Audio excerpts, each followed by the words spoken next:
Alors, je reviens sur la question de la colonisation.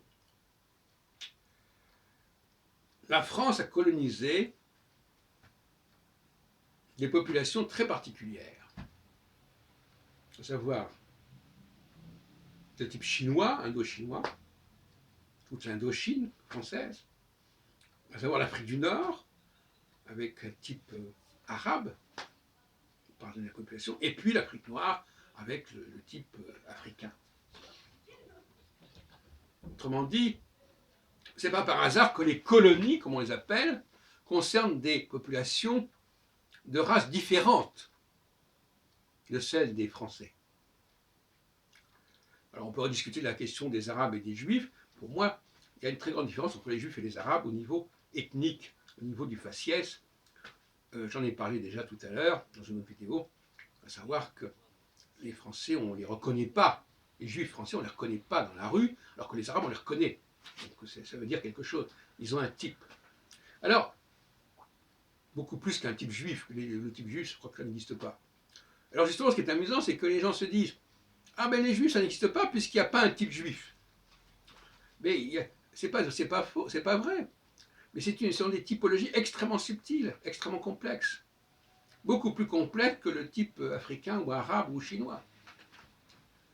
Je disais encore tout à l'heure un document là-dessus. Les gens c'est scientifiquement, on se pose la question. On n'est pas en train... pourquoi il y a des types physiques tellement différents. Alors il paraît que c'est une question au climat, à la chaleur. Alors quand il fait très chaud, le nez s'élargit. Quand il fait froid, le nez se rétrécit, paraît-il. C'est ce qu'on entend aujourd'hui, c'est pas moi qui l'ai inventé. Qu'est-ce que je veux dire? Je veux dire par là que la colonisation est un terme en réalité qui est utilisé pour des populations différentes de la nôtre, des Caucasiens. Mais ça, c'est une sorte d'euphémisme, on dit colonisation. En réalité, ce n'est pas le problème de la colonisation. On ne va pas employer la colonisation pour parler de l'Espagne, la France colonisant l'Espagne ou l'Allemagne colonisant la Russie. C'est pas bon, même si les nazis ont pu employer cette expression. Mais justement, c'est assez curieux parce que c'était tellement scandaleux qu'ils disent ah oui, les Européens sont des Européens qui sont inférieurs, etc. Non, ils avaient une façon de parler des Européens, un peu comme les Européens parlaient des Africains. C'est ça le scandale finalement.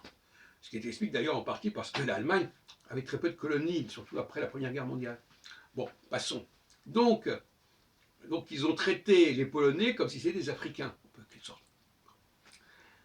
Et le problème, c'est qu'effectivement, il y a un sentiment profond, subconscient de différence entre ces populations. Et quelque part,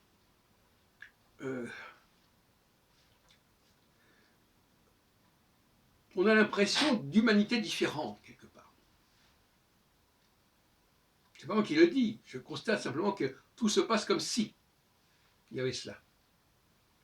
Et vous me direz, ah bon, ça dépend uniquement de la forme du nez? Eh oui, oui, effectivement. C'est pas rien du tout la forme du nez, c'est pas un détail.